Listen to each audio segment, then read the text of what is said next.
이상의 날개 읽어보겠습니다. 이상은 본명이 김혜경입니다. 시인이고 작가고 수필가고 소설가이자 건축가로 유명했죠. 네, 오늘 2021년 4월 18일 저녁입니다. 일요일이에요. 이상의 날개. 박제가 되어버린 천재를 아시오. 나는 유쾌하오. 이런 때 연애까지가 유쾌하오. 육신이 흐느적 하도록 피로했을 때만 정신이 은화처럼 말소. 니코틴이 내 횃배 앓는 뱃속으로 스미면 머릿속에 을의 백지가 준비되는 법이요. 그 위에다 나는 위트와 파라독스를 바둑 포석처럼 늘어놓소. 가정할 상식의 병이요. 나는 또 여인과 생활을 설계하오. 연애 기쁨마저 서먹서먹해진 지성의 극치를 헐깃 좀 들여다본 일이 있는, 말하자면 일종의 정신분일자 말이요. 이런 여인의 반만을 영수하는 생활을 설계한다는 말이요. 그런 생활 속에 한 발만 들여놓고 흡사 두 개의 태양처럼 마주 쳐다보면서 낄낄거리는 것이요.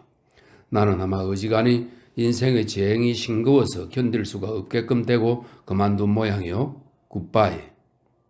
굿바이.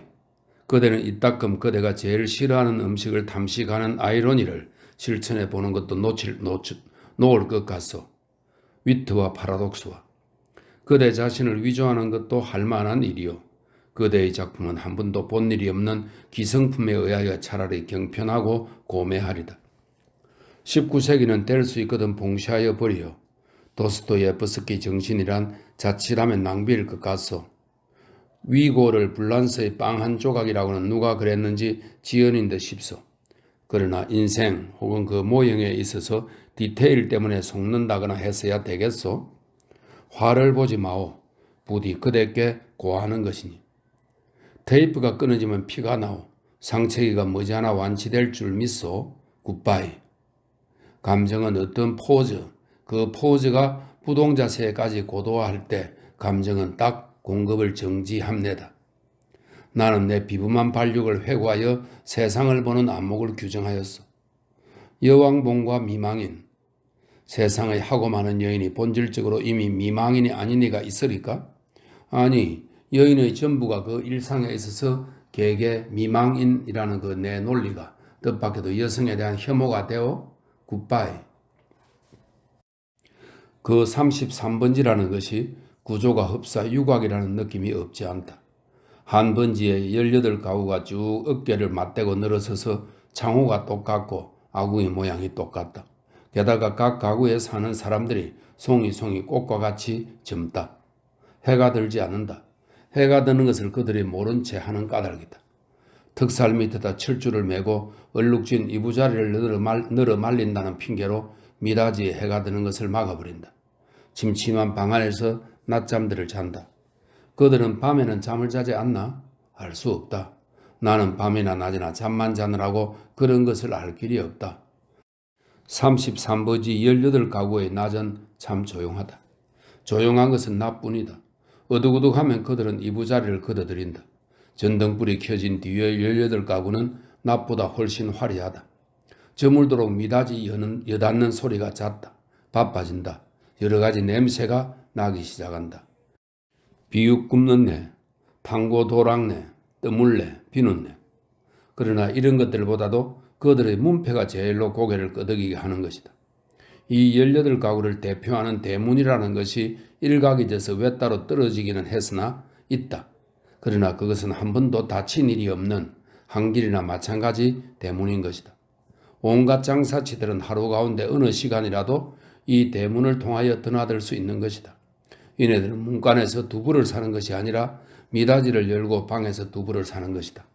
이렇게 생긴 33번지 대문에 그들 18가구의 문패를 몰아다 붙이는 것은 의미가 없다. 그들은 어느 사이엔가 각 미닫이 위 백인당이냐 길상당이니 써붙인 한 곁에다 문패를 붙이는 풍속을 가져버렸다. 내 방 미닫이 위 한 곁에 칼표 딱지를 내세다 낸 것만은 아니 내 아내의 명함이 붙어있는 것도 이 풍속을 쫓는 것이 아닐 수 없다. 나는 그러나 그들의 아무와도 놀지 않는다. 놀지 않을 뿐 아니라 인사도 않는다. 나는 내 아내와 인사하는 외에 누구와도 인사하고 싶지 않았다. 내 아내 외의 다른 사람과 인사를 하거나 놀거나 하는 것은 내 아내 낯을 보아 좋지 않은 일인 것만 같이 생각되었기 때문이다. 나는 이만큼까지 내 아내를 소중히 생각하는 것이다. 내가 이렇게까지 내 아내를 소중히 생각한 까닭은 이 33번지 18가구 속에서 내 아내가 내 아내의 명함처럼 제일 작고 제일 아름다운 것을 안 까닭이다. 18가구의 각기 빌어들은 속이 꽃들 가운데서도 내 아내가 특히 아름다운 한뜰개의 꽃으로 이 함석지붕 및 볕 안 드는 지역에서 어디까지든지 찬란하였다. 따라서 그런 한뜰기 꽃을 지키고, 아니 그 꽃에 매어 달려 사는 나라는 존재가 도무지 형언할 수 없는 거북살스러운 존재가 아닐 수 없었던 것은 물론이다. 나는 어디까지든지 내 방이 마음에 들었다. 방 안의 기온은 내 체온을 위하여 쾌적하였고 방 안의 침침한 정도가 또한 내 알력을 위하여 쾌적하였다. 나는 내 방 이상의 서늘한 방도 또 따뜻한 방도 희망하지 않았다. 그 이상으로 밝거나 이 이상으로 아늑한 방은 원하지 않았다. 내 방은 나 하나를 위하여 요만한 정도를 꾸준히 지키는 것 같아 늘 내 방에 감사하였고 나는 또 이런 방을 위하여 이 세상에 태어난 것만 같아서 즐거웠다. 그러나 이것은 행복이라든가 불행이든가 하는 것을 계산하는 것은 아니었다. 말하자면 나는 내가 행복되다고도 생각할 필요가 없었고 그렇다고 불행하다고도 생각할 필요가 없었다. 그냥 그날을 그저 까닭없이 펀둥펀둥 게으르고만 있으면 만사는 그만이었던 것이다. 내 몸과 마음에 옷처럼 잘 맞는 방 속에서 뒹굴면서 축 처져 있는 것은 행복이니 불행이니 하는 그런 세속적인 계산을 떠난 가장 편리하고 안일한, 말하자면 절대적인 상태인 것이다. 나는 이런 상태가 좋았다. 이 절대적인 내 방은 대문간에서 세어서 똑 7째 칸이다. 럭키 7의 뜻이 없지 않다. 나는 이 7이라는 숫자를 훈장처럼 사랑하였다. 이런 이 방이 가운데 장지로 말미암아 2칸으로 나뉘어 있었다는 그것이 내 운명의 상징이었던 것을 누가 알랴? 아랫방은 그래도 해가 든다. 아침결에 책보만한 해가 들었다가 오후에 손수건만 해지면서 나가버린다. 해가 영영 들지 않는 윗방이 즉 내 방인 것은 말할 것도 없다. 이렇게 볕 드는 방이 아내 방이요 볕 안 드는 방이 내 방이요 하고 아내와 나 둘 중에 누가 정했는지 나는 기억하지 못한다. 그러나 나에게는 불평이 없다. 아내가 외출만 하면 나는 얼른 아랫방으로 가서 그 동쪽으로 난 들창을 열어놓으면 들이 비치는 햇살이 아내의 화장대를 비쳐 가지각색 병들이 아롱이 지면서 찬란하게 빛나고 이렇게 빛나는 것을 보는 것은 다시 없는 내 오락이다.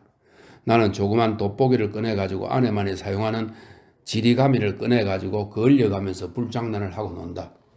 평행 광선을 굴절시켜서 한 초점에 모아가지고 그 초점이 따끈따끈해지다가 마지막에는 종이를 그을리기 시작하고 가느다란 연기를 내면서 드디어 구멍을 뚫어 놓는 데까지 이르는 그 얼마 안 되는 동안의 초조한 맛이 죽고 싶을 만큼 내게는 재미있었다.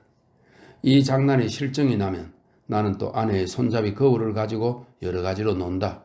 거울이란 제 얼굴을 비칠 때만 실용품이다. 그 외의 경우에는 도무지 장난감인 것이다. 이 장난도 곧 실증이 난다. 너의 유의심은 육체적인 데서 정신적인 데로 비약한다.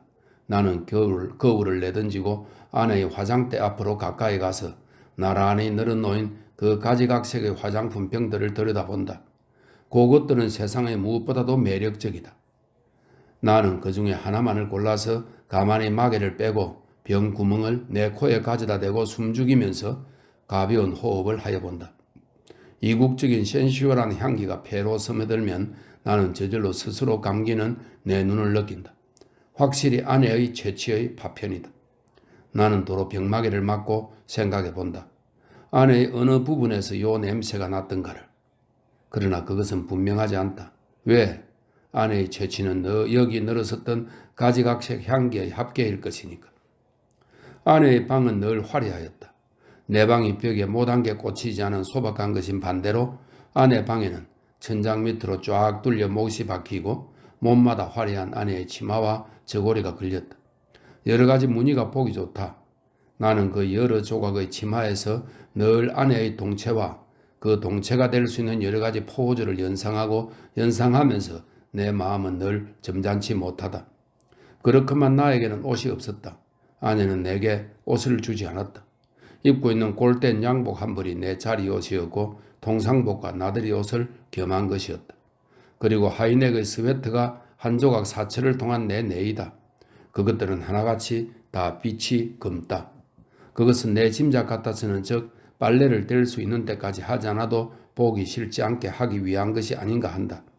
나는 허리와 두 가랑이 세 군데 다 고무밴드가 끼어있는 부드러운 사로마다를 입고 그리고 아무 소리 없이 잘 놀았다.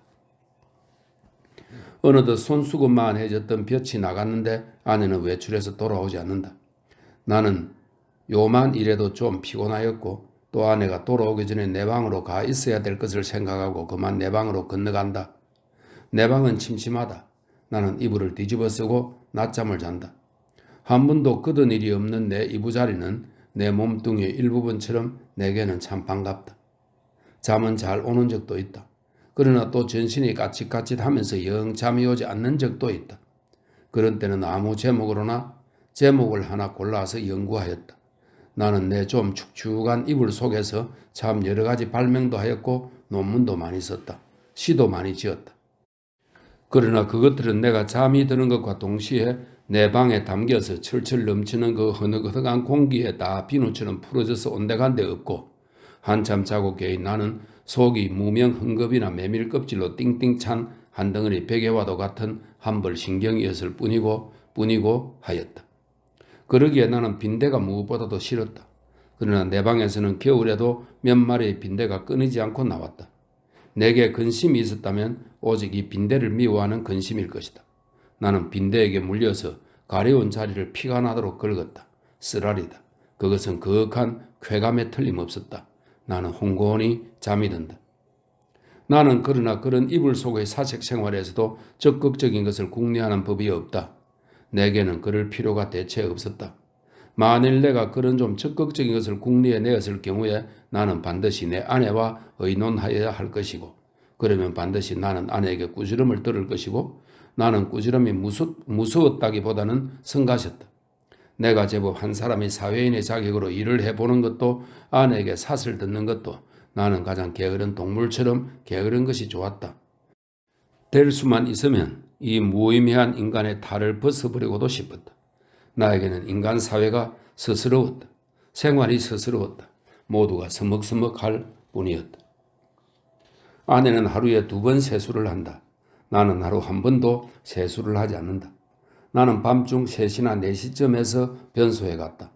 달이 밝은 밤에는 한참씩 마당에 우두커니 섰다가 들어오곤 한다. 그러니까 나는 이 18가구의 아무와도 얼굴이 마주치는 일이 거의 없다.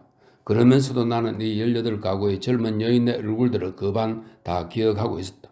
그들은 하나같이 내 아내만 못하였다. 11시쯤에서 하는 아내의 첫 번 세수는 좀 간단하다. 그러나 저녁 7시쯤에서 하는 2번째 세수는 손이 많이 간다. 아내는 낮에보다도 밤에 더 좋고 깨끗한 옷을 입는다. 그리고 낮에도 외출하고 밤에도 외출하였다. 아내에게 직업이 있었던가? 나는 아내의 직업이 무엇인지 알 수 없다. 만일 아내에게 직업이 없었다면 같이 직업이 없는 나처럼 외출할 필요가 생기지 않을 것인데 아내는 외출한다. 외출할 뿐만 아니라 내객이 많다. 아내에게 내객이 많은 날은 나는 온종일 내 방에서 이불을 쓰고 누워 있어야만 된다. 불장난도 못한다. 화장품 냄새도 못 맡는다. 그런 날은 나는 의식적으로 우울해하였다. 그러면 아내는 나에게 돈을 준다. 50전짜리 은화다. 나는 그것이 좋았다. 그러나 그것을 무엇에 써야 옳을지 몰라서 늘 머리맡에 던져주고 두고 한 것이 어느 길에 모여서 꽤 많아졌다. 어느 날 이것을 본 아내는 금고처럼 생긴 벙어리를 사다 준다. 나는 한 푼씩 그 속에 넣고 10쇠는 아내가 가져갔다. 그 후에도 나는 들어 은화를 그 벙어리에 넣은 것을 기억한다. 그리고 나는 게을렀다. 얼마 후 아내의 머리 쪽에 보지 못하던 눈깔잠이 하나 여드름처럼 돋았던 것은 바로 그 금고형 벙어리의 무게가 가벼워졌다는 증거일까? 그러나 나는 드디어 머리맡에 놓았던 그 벙어리에 손을 대지 않고 말았다. 내 게으름은 그런 것에 내 주위를 환기시키기도 싫었다. 아내에게 내객이 있는 날은 이불 속으로 암만 깊이 들어가도 비 오는 날만큼 잠이 잘 오지 않았다. 나는 그런 때 나에게 왜 늘 돈이 있나, 왜 돈이 많은가를 연구했다.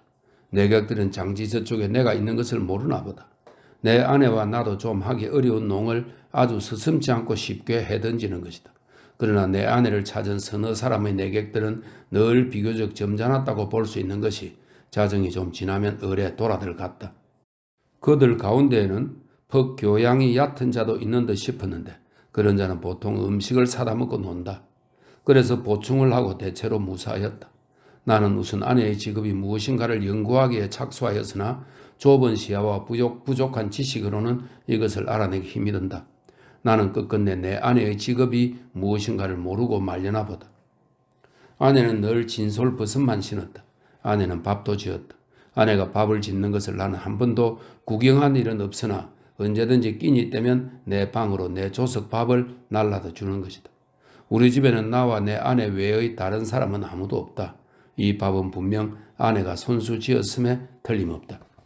그러나 아내는 한 번도 나를 자기 방으로 부른 일은 없다.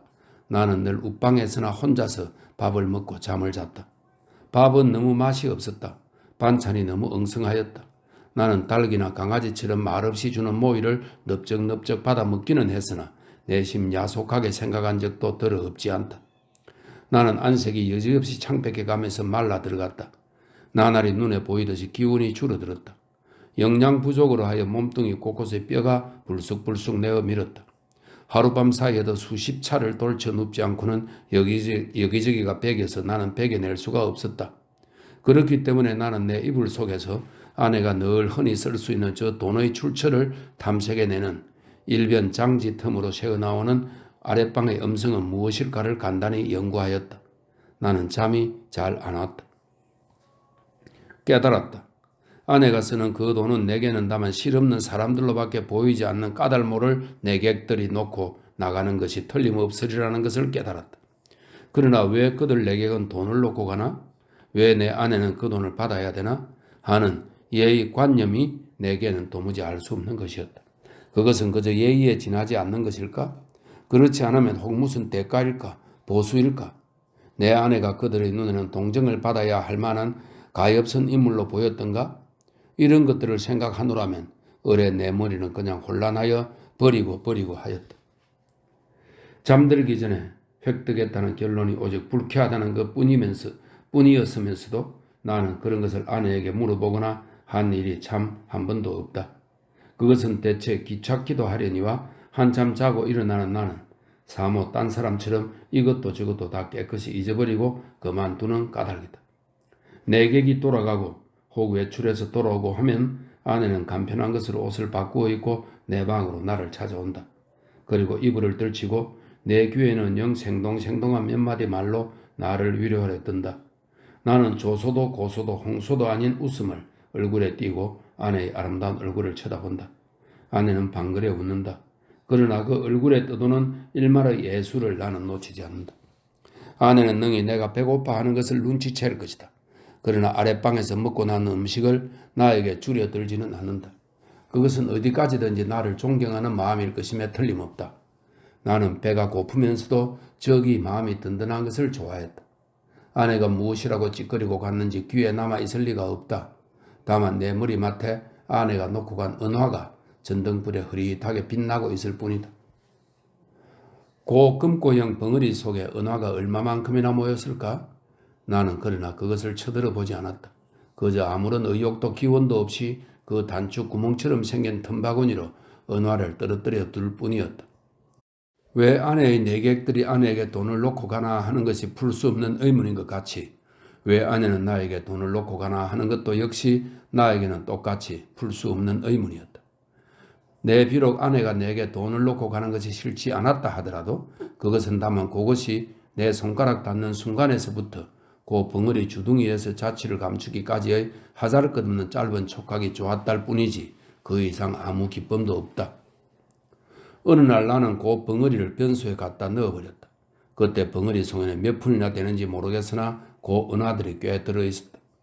나는 내가 지구 위에 살며 내가 이렇게 살고 있는 지구가 질풍 신뢰의 속력으로 광대무변의 공간을 달리고 있다는 것을 생각했을 때 참 허망하였다. 나는 이렇게 부지런한 지구 위에서는 현기증도 날 것 같고 해서 한시바삐 내려버리고 싶었다. 이불 속에서 이런 생각을 하고 난 뒤에는 나는 그 은화를 그 벙어리에 넣고 하는 것조차 귀찮아졌다. 나는 아내가 손수 벙어리를 사용하였으면 하고 생각하였다. 벙어리도 돈도 사실은 아내에게만 필요한 것이지 내게는 애초부터 의미가 전혀 없는 것이었으니까 될 수만 있으면 그 벙어리를 아내는 아내 방으로 가져갔으면 하고 기다렸다. 그러나 아내는 가져가지 않는다. 나는 내가 아내 방으로 가져다 둘까 하고 생각하여 보았으나 그 즈음에는 아내의 내객이 워낙 많아서 내가 아내 방에 가볼 기회가 도무지 없었다. 그래서 나는 하는 수 없이 변소에 갖다 집어넣어 버리고 만 것이다. 나는 서글픈 마음으로 아내의 꾸지람을 기다렸다. 그러나 아내는 끝내 아무 말도 하지 않았다. 안 왔을 뿐 아니라 여전히 돈은 돈대로 머리맡에 놓고 가지 않나? 내 머리맡에는 어느덧 은화가 꽤 많이 모였다. 내객이 아내에게 돈을 놓고 가는 것이나 아내가 내게 돈을 놓고 가는 것이나 일종의 쾌감, 그 외의 다른 아무런 이유도 없는 것이 아닐까 하는 것을 나는 또 이불 속에서 연구하기 시작하였다. 쾌감이라면 어떤 종류의 쾌감일까를 계속하여 연구하였다. 그러나 그것은 이불 속의 연구로는 알 길이 없었다. 쾌감 하고 나는 뜻밖에도 이 문제에 대해서만 흥미를 느꼈다. 아내는 물론 나를 늘 감금하여 두다시피 하여 왔다. 내게 불평이 있을 리 없다. 그런 중에도 나는 그 쾌감이라는 것의 유무를 체험하고 싶었다. 나는 아내의 밤 외출 틈을 타서 밖으로 나왔다. 나는 거리에서 잊어버리지 않고 가지고 나온 은화를 지폐로 바꾼다. 5원이나 된다. 그것을 주머니에 넣고 나는 목적지를 잃어버리기 위하여 얼마든지 거리를 쏘다녔다. 오래간만에 나온 거리는 거의 경의에 가까울 만큼 내 신경을 흥분시키지 않고는 마지 않았다. 나는 금시에 피곤하여 버렸다. 그러나 나는 참았다. 그리고 밤이 있어가도록 까닭을 잃어버린 채 이 거리 저 거리로 지양 없이 헤매었다. 돈은 물론 한 푼도 쓰지 않았다. 돈을 쓸 아무 엄두도 나서지 않았다. 나는 벌써 돈을 쓰는 기능을 완전히 상실한 것 같았다. 나는 과연 피로를 이 이상 견디기가 어려웠다. 나는 가까스로 내 집을 찾았다. 나는 내 방을 가려면 아내 방을 통과하지 않으면 안 될 것을 알고 아내에게 내객이 있나 없나를 걱정하면서 미닫이 앞에서 좀 거북살스럽게 기침을 한번 했더니 이것은 참 또 너무도 암상스럽게 미닫이가 열리면서 아내의 얼굴과 그 등 뒤에 낯설은 남자의 얼굴이 이쪽을 내다보는 것이다. 나는 벼랑간 내어 쏟아지는 불빛에 눈이 부셔서 좀 머뭇머뭇했다. 나는 아내의 눈초리를 못 본 것은 아니다. 그러나 나는 모른 체 하는 수밖에 없었다. 왜?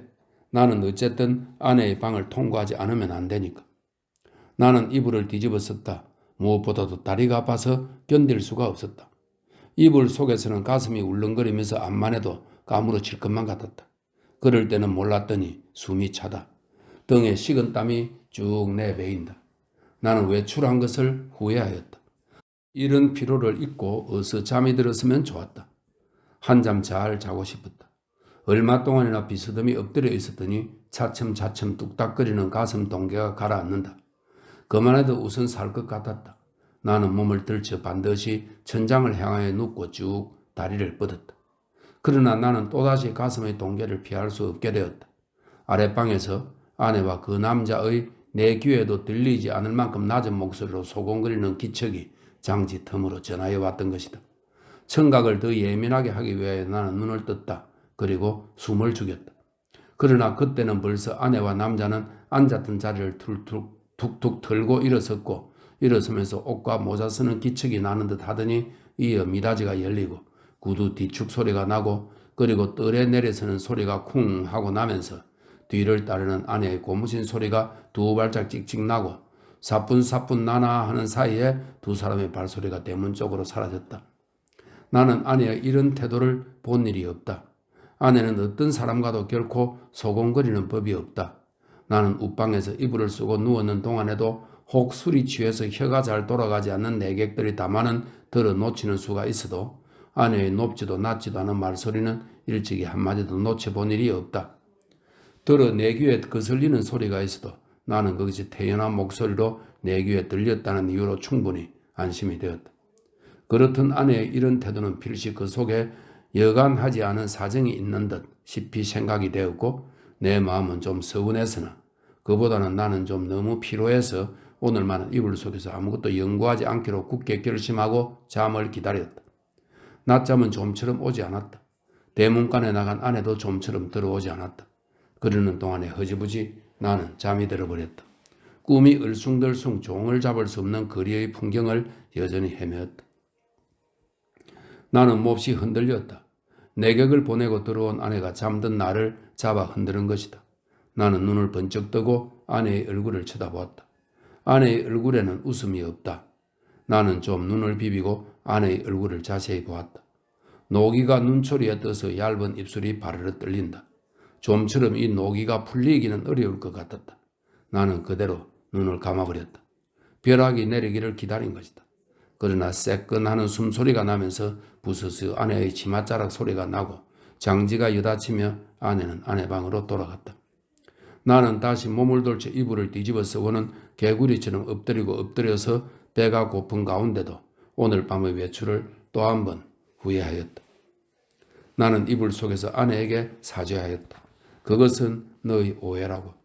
나는 사실 밤이 퍼거나 이슥한 줄만 알았던 것이다. 그것이 너의 말 맞다나 자정천인지는 정말이지 꿈에도 몰랐다. 나는 너무 피곤하였다. 오래간만에 나는 너무 말이 그런 것이 잘못이다. 내 잘못이라면 잘못은 그것밖에 없다. 외출은 왜 하였더냐고? 나는 그 머리맡에 저절로 모인 돈 5원을 아무에게도 좋으니 주어보고 싶었던 것이다. 그것뿐이다. 그러나 그것도 내 잘못이라면 나는 그렇게 알겠다. 나는 후회하고 있지 않나? 내가 그 5원 돈을 써버릴 수가 있었던들 나는 자정 안에 집에 돌아올 수 없었을 것이다. 그러나 거리는 너무 복잡하였고 사람은 너무나 들끓었다. 나는 어느 사람을 붙들고 그 5원 돈을 내어주어야 할지 갈피를 잡을 수가 없었다. 그러는 동안에 나는 여지없이 피곤해버리고 말았던 것이다. 나는 무엇보다도 좀 쉬고 싶었다. 눕고 싶었다. 그래서 나는 하는 수 없이 집으로 돌아온 것이다. 내 짐작 같아서는 밤이 어지간히 늦은 줄만 알았는데 그것이 불행히도 자정 전이었다는 것은 참 안 된 일이다. 미안한 일이다. 나는 얼마든지 사죄하여도 좋다. 그러나 종시 아내의 오해를 풀지 못하였다 하면 내가 이렇게까지 사죄하는 보람은 그럼 어디 있나? 한심하였다. 1시간 동안을 나는 이렇게 초조하게 굴지 않으면 안 되었다. 나는 이불을 획 젖혀버리고 일어나서 장지를 열고 아내 방으로 비칠비칠 달려갔던 것이다. 내게는 거의 의식이라는 것이 없었다. 나는 아내 이불 위에 엎드러지면서 바지 포켓 속에서 그 돈 5원을 꺼내 아내 손에 쥐어준 것을 간신히 기억할 뿐이다. 이튿날 잠이 깨었을 때 나는 내 아내 방, 아내 이불 속에 있었다. 그것이 33번지에 살기 시작한 이래 내가 아내 방에서 잔 맨 처음이었다. 해가 들창에 훨씬 높았는데 아내는 이미 외출하고 벌써 내 곁에 있지는 않다. 아니, 아내는 어쩌정 내가 의식을 잃은 동안에 외출한 것인지도 모른다. 그러나 나는 그런 것을 조사하고 싶지 않았다.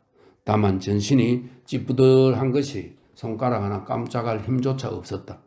색보보다 좀 작은 면적의 볕이 눈이 부시다. 그 속에서 수없이 먼지가 흡사 미생물처럼 난무한다. 코가 콱 막히는 것 같다. 나는 다시 눈을 감고 이불을 푹 뒤집어 쓰고 낮잠을 자기에 착수하였다. 그러나 코를 스치는 아내의 채취는 꽤 도발적이었다. 나는 몸을 여러 번 비비꼬면서 아내의 화장대에 늘어선 고 가지각색 화장품 병들이 마개를 뽑았을 때 풍기는 냄새를 더듬느라고 좀처럼 잠은 들지 않는 것을 나는 어찌하는 수가 없었다. 견디다 못하여 나는 그만 이불을 걷어차고 벌떡 일어나서 내 방으로 갔다. 내 방에는 다 식어빠진 내 끼니가 가지런히 놓여 있는 것이다. 아내는 내 모이를 여기다 두고 나간 것이다. 나는 우선 배가 고팠다. 한 숟갈을 입에 떠 넣었을 때 그 촉감은 참 너무도 냉해와 같이 서늘하였다. 나는 숟갈을 놓고 내 이불 속으로 들어갔다. 하룻밤을 비웠던 내 이부자리는 여전히 반갑게 나를 맞아준다. 나는 내 이불을 뒤집어 쓰고 이번에는 참 늘어지게 한잠 잤다. 잘. 내가 잠을 깬 것은 전등이 켜진 뒤다. 그러나 아내는 아직도 돌아오지 않았나 보다. 아니, 돌아왔다 또 나갔는지 알 수 없다. 그러나 그런 것을 상고하여 무엇하나? 정신이 한결난다. 나는 밤일을 생각해 보았다. 그 돈 5원을 아내 손에 쥐어주고 넘어졌을 때에 느낄 수 있었던 쾌감을 나는 무엇이라고 설명할 수가 없었다. 그러나 내객들이 내 아내에게 돈 놓고 가는 심리며 내 아내가 내게 돈 놓고 가는 심리의 비밀을 나는 알아낸 것 같아서 여간 즐거운 것이 아니다. 나는 속으로 빙그레 웃어보았다. 이런 것을 모르고 오늘까지 지내온 내 자신이 어떻게 우스꽝스럽게 보이는지 몰랐다. 따라서 나는 또 오늘 밤에도 외출하고 싶었다. 그러나 돈이 없다. 나는 또 어쩌냐게 그 돈 5원을 한꺼번에 아내에게 주어버린 것을 후회하였다. 또 그 벙어리를 변수에 갖다 쳐넣어버린 것도 후회하였다. 나는 실없이 실망하면서 습관처럼 그 돈 5원이 들어있던 내 바지 포켓에 손을 넣어 한번 휘둘러 보았다. 뜻밖에도 내 손에 쥐어주는 것이 있었다. 2원밖에 없다. 그러나 많아야 맛은 아니다. 얼마간이고 있으면 된다. 나는 그만한 것이 여간 고마운 것이 아니었다. 나는 기운을 얻었다. 나는 그 단벌 다 떨어진 골된 양복을 걸치고 배고픈 것도 주제 사나운 것도 다 잊어버리고 활개짓을 하면서 또 거리로 나섰다. 나서면서 나는 제발 시간이 화살 단 듯해서 자정이 어서 획 지나버렸으면 하고 조바심을 태웠다. 아내에게 돈을 주고 아내 방에서 자보는 것은 어디까지든지 좋았지만 만일 잘못해서 자정 전에 집에 들어갔다가 아내의 눈총을 맞는 것은 그것은 여간 무서운 일이 아니었다. 나는 저물도록 길가 시계를 들여다보고 하면서 또 지양 없이 거리를 방황하였다. 그러나 이날은 좀처럼 피곤하지는 않았다. 다만 시간이 좀 너무 더디게 가는 것만 같아서 안타까웠다. 경성역 시계가 확실히 자정을 지난 것을 본 뒤에 나는 집을 향하였다. 그날은 그 일각대 문에서 아내와 아내의 남자가 이야기하고 섰는 것을 만났다. 나는 모른 체하고 두 사람 곁을 지나서 내 방으로 들어갔다. 뒤이어 아내도 들어왔다. 와서는 이 밤중에 평생 안 하던 쓰레질을 하는 것이었다. 조금 있다가 아내가 눕는 기척을 엿보자마자 나는 또 장지를 열고 아내 방으로 가서 그 돈 2원을 아내 속에 덥석 쥐어주고 그리고 하여간 그 2원을 오늘 밤에도 쓰지 않고 도로 가져온 것이 참 이상하다는 듯이 아내는 내 얼굴을 몇 번이나 엿보고 아내는 드디어 아무 말도 없이 나를 자기 방에 재워주었다. 나는 이 기쁨을 세상의 무엇과도 바꾸고 싶지는 않았다. 나는 편히 잘 잤다. 이튿날도 내가 잠을 깨었을 때는 아내는 보이지 않았다. 나는 또 내 방으로 가서 피곤한 몸이 낮잠을 잤다. 내가 아내에게 흔들려 깨었을 때는 역시 불이 들어온 뒤였다. 아내는 자기 방으로 나를 오라는 것이다.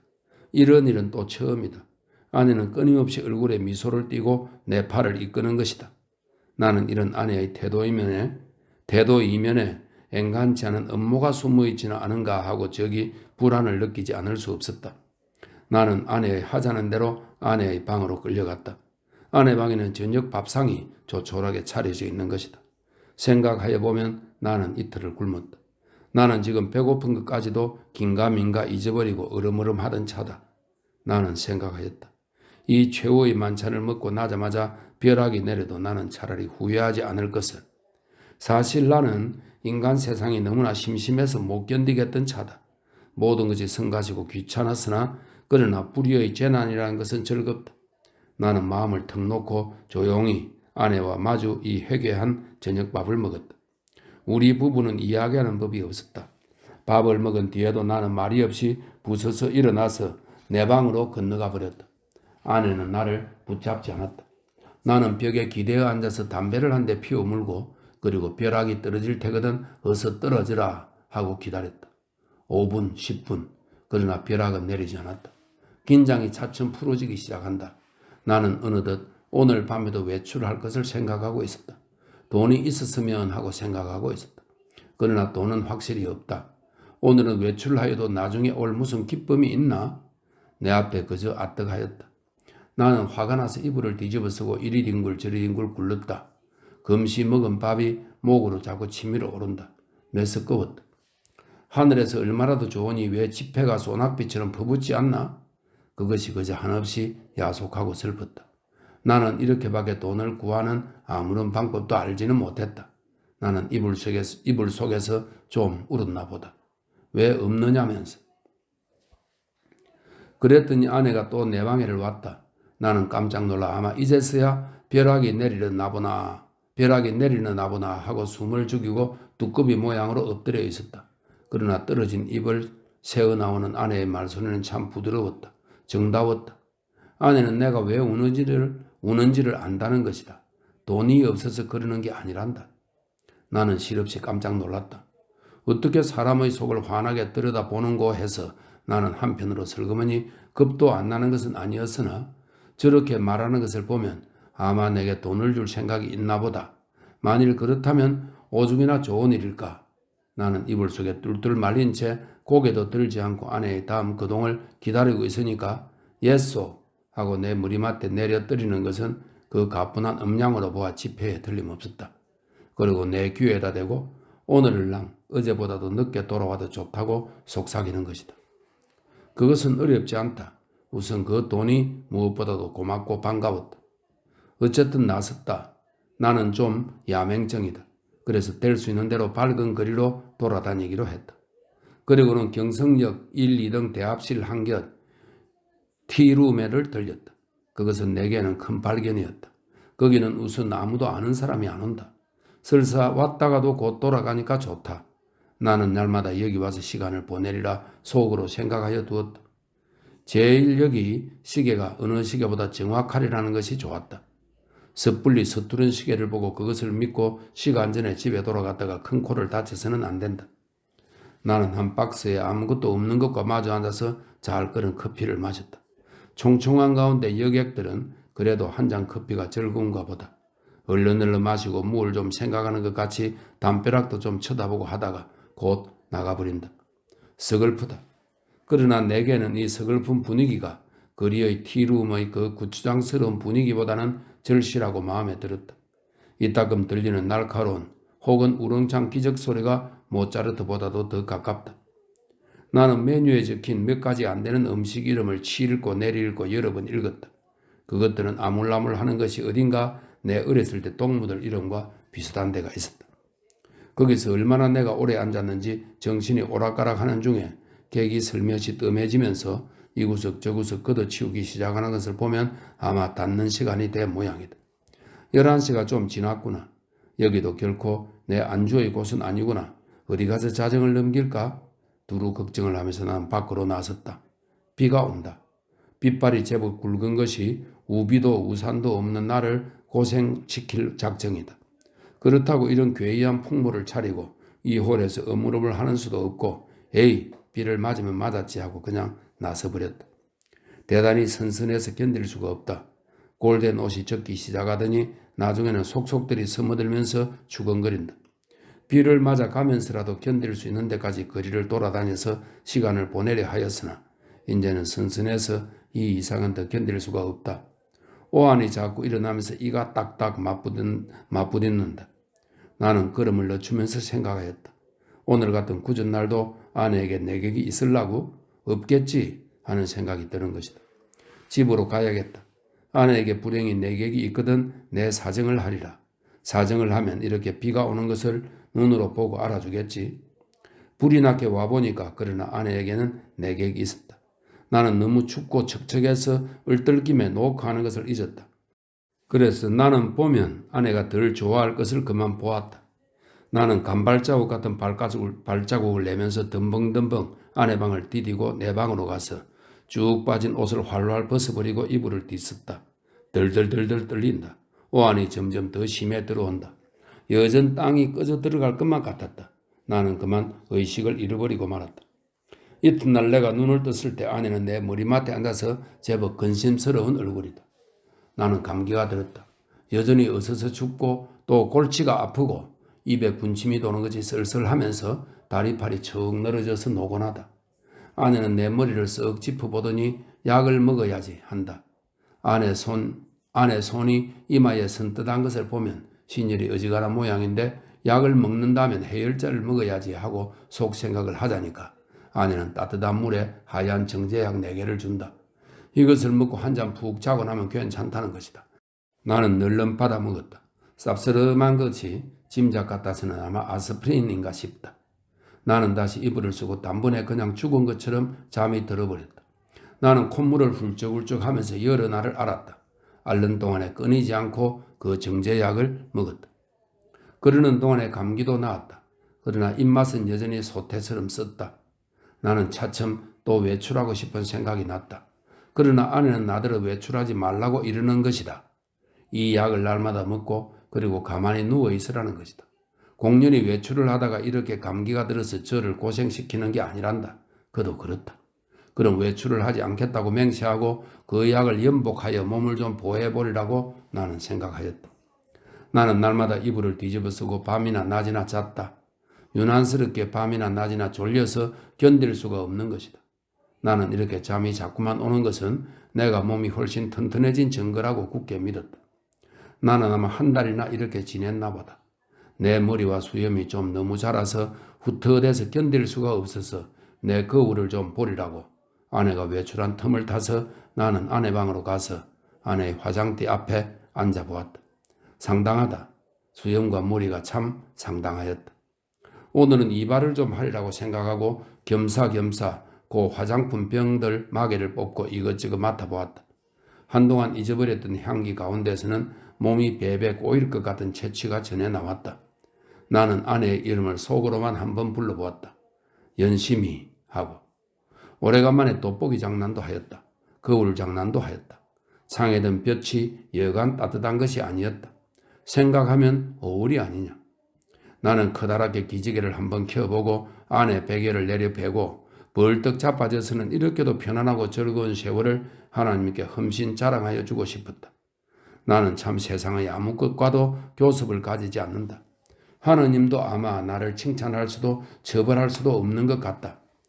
그러나 다음 순간 실로 세상에도 이상스러운 것이 눈에 띄었다. 그것은 최면약 아달린 갑이었다. 나는 그것을 아내의 화장대 밑에서 발견하고 그것이 흡사 아스피린처럼 생겼다고 느꼈다. 나는 그것을 열어보았다. 꼭 4개가 비었다. 나는 오늘 아침에 4개의 아스피린을 먹은 것을 기억하고 있었다. 나는 잤다. 어제도 그제도 그저께도. 나는 졸려서 견딜 수가 없었다. 나는 감기가 다 나았는데도 아내는 내게 아스피린을 주었다. 내가 잠이 든 동안에 이웃에 불이 난 일이 있다. 그때도 나는 자느라고 몰랐다. 이렇게 나는 잤다. 나는 아스피린으로 알고 그럼 한 달 동안을 두고 아달린을 먹어온 것이다. 이것은 좀 너무 심하다. 벼랑간 아떡하더니 하마터면 남을 까무러칠 뻔하였다. 나는 그 아달린을 주머니에 넣고 집을 나섰다. 그리고 산을 찾아 올라갔다. 인간 세상에 아무것도 보기가 싫었던 것이다. 그러면서 나는 아무쪼록 아내에 관계되는 일은 일체 생각하지 않도록 노력하였다. 길에서 까무러치기 쉬우니까다. 나는 어디라도 양지가 바른 자리를 하나 골라 자리를 잡아가지고 서서히 아내에 관하여서 연구할 작정이었다. 나는 길가의 돌장판, 구경도 못한 진 개나리꽃, 종달새, 돌멩이도 새끼를 까는 이야기 이런 것만 생각했다. 다행히 길가에서 나는 졸도하지 않았다. 거기에는 벤치가 있었다. 나는 거기 정조하고 그리고 그 아스피린과 아달린에 관하여 연구하였다. 그러나 머리가 도무지 혼란하여 생각의 체계를 이루지 않는다. 단 5분이 못 가서 나는 그만 귀찮은 생각이 번쩍 들면서 심술이 났다. 나는 주머니에서 가지고 온 아달린을 꺼내 남은 6개를 한꺼번에 질겅질겅 씹어 먹어버렸다. 맛이 익살맞다. 그러고 나서 나는 그 벤치 위에 가로 기다랗게 누웠다. 무슨 생각으로 내가 그따위 짓을 했나 알 수가 없다. 그저 그러고 싶었다. 나는 깨어서 그냥 깊이 잠이 들었다. 잠결에도 바위 틈으로 흐르는 물소리가 졸졸하고 언제까지나 귀에 어렴풋이 들려왔다. 내가 잠을 깨었을 때는 날이 환히 밝은 뒤다. 나는 거기서 일주야를 잔 것이다. 풍경이 그냥 노랗게 보인다. 그 속에서도 나는 번개처럼 아스피린과 아달린이 생각났다. 아스피린, 아달린, 아스피린, 아달린, 마르크, 말사스, 마드로스, 아스피린, 아달린. 아내는 한 달 동안 아달린은 아스피린이라고 속이고 내게 먹였다. 그것은 아내 방에서 이 아달린 갑이 발견된 것으로 미루어 증거가 너무나 확실하다. 무슨 목적으로 아내는 나를 밤이나 낮이나 재웠어야 했나? 나를 밤이나 낮이나 재워놓고 그리고 아내는 내가 자는 동안 무슨 짓을 했나? 나를 조금씩 죽이려던 것일까? 그러나 또 생각해 보면 내가 한 달을 두고 먹어온 것이 아스피린이었는지도 모른다. 아내는 무슨 근심되는 일이 있어서 밤이면 잠이 잘 오지 않아서 정작 아내가 아달린을 사용한 것이나 아닌지. 그렇다면 나는 참 미안하다. 나는 아내에게 이렇게 큰 의혹을 가졌다는 것이 참 안 됐다. 나는 그래서 불이 나게 거기서 내려왔다. 아랫도리가 회회 내어져이면서 어찌러찌러한 것을 나는 겨우 집을 향하여 걸었다. 8시 가까이였다. 나는 내 잘못된 생각을 죄다 일러 바치고 아내에게 사죄하려는 것이다. 나는 너무 급해서 그만 또 말을 잊어버렸다. 그랬더니 이건 참 큰일 났다. 나는 내 눈으로 절대로 보아서 안 될 것을 그만 딱 보아버리고 만 것이다. 나는 얼떨결에 그만 냉큼 미닫이를 닫고 그리고 현기증이 나는 것을 진정시키느라고 잠깐 고개를 숙이고 눈을 감고 기둥을 짚고 섰자니까 1초 여유도 없이 획 미닫이가 다시 열리더니 매무새를 풀어헤친 아내가 불쑥 내밀면서 내 멱살을 잡는 것이다. 나는 그만 어지러워서 개가 나동가려졌다. 그랬더니 아내는 넘어진 내 위에 덮치면서 내 살을 함부로 물어뜯는 것이다. 아파 죽겠다. 나는 사실 반항할 의사도 힘도 없어서 그냥 넙적 엎드려 있으면서 어떻게 되나 보고 있자니까 뒤이어 남자가 나오는 것 같더니 아내를 한아름 덥석 안아가지고 방으로 들어가는 것이다. 아내는 아무 말 없이 다소곳이 그렇게 안겨 들어가는 것이 내 눈에 여간 미운 것이 아니다. 밉다. 아내는 너 밤 새워가면서 도둑질하러 다니느냐? 계집질하러 다니냐고 바라기다. 이것은 참 너무 억울하다. 나는 어안이 벙벙하여 도무지 입이 떨어지지를 않는다.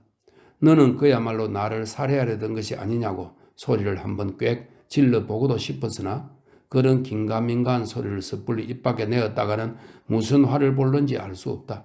차라리 억울하지만 잠자코 있는 것이 우선 상책인 듯이 생각이 들길래 나는 이것은 또 무슨 생각으로 그랬는지 모르지만 툭툭 떨고 일어나서 내 바지 포켓 속에 남은 돈 몇십 전을 가만히 꺼내서는 몰래 미닫이를 열고 살며시 문지방 밑에다 놓고 나서는 나는 그냥 줄다른 박지를 쳐서 나와버렸다.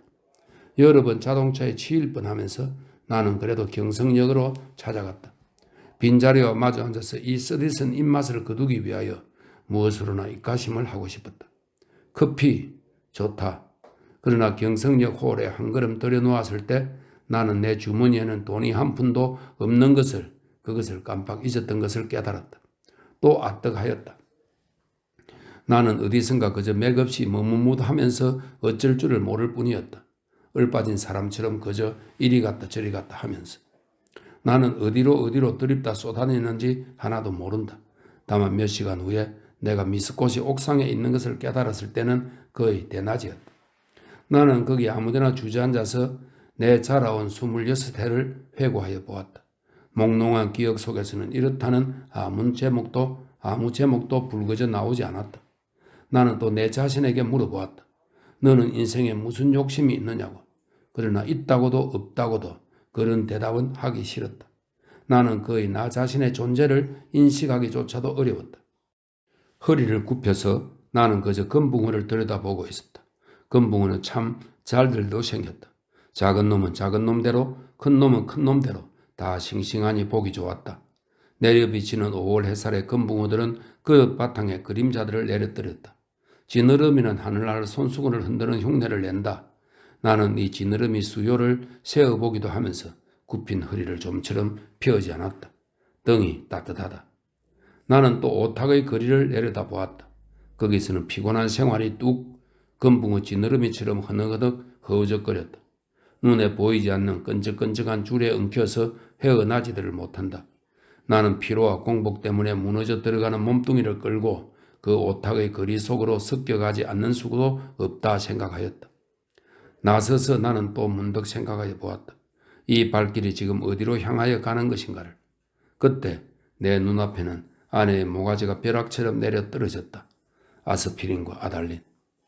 우리들은 서로 오해하고 있느니라. 설마 아내가 아스피린 대신에 아달린의 정량을 나에게 먹여왔을까? 나는 그것을 믿을 수는 없다. 아내가 대체 그를 까닭이 없을 것이니? 그러면 나는 날밤을 새면서 도둑질을 계집질을 하였나? 정말이지 아니다. 우리 부부는 숙명적으로 발이 맞지 않는 절름발이인 것이다. 내나 아내나 제 그동에 로직을 붙일 필요는 없다. 변해할 필요도 없다. 사실은 사실대로 오해는 오해대로 그저 끝없이 발을 쩔뚝거리면서 세상을 걸어가면 되는 것이다. 그렇지 않을까? 그러나 나는 이 발길이 아내에게로 돌아가야 옳은가 이것만은 분간하기가 좀 어려웠다. 가야 하나? 그럼 어디로 가나? 이때 뚜하고 정오 사이렌이 울었다.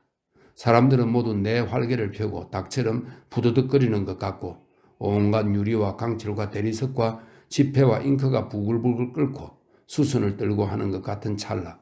그야말로 현란을 극한 정오다. 나는 불현듯 겨드랑이가 가렵다. 아하, 그것은 내 인공의 날개가 돋았던 자국이다. 오늘은 넘는 이 날개, 머릿속에서는 희망과 야심이 말소된 페이지가 딕시어너리 넘어가듯 번뜩였다. 나는 걷던 걸음을 멈추고 그리고 일어나 한번 이렇게 외쳐보고 싶었다. 날개야, 다시 돋아라. 날자, 날자. 한 번만 더 날자꾸나. 한 번만 더 날아보자꾸나.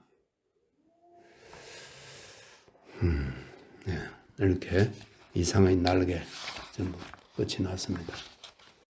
한일 병합된 1910년에 태어난 이상, 경성고등공업학교 건축과를 졸업했죠. 그리고 1937년 만 27의 나이로 동경에서 사상 불온 혐의로 구속되었다가 건강이 악화되어서 그해 4월에 동경대학 부속병원에서 사망했습니다.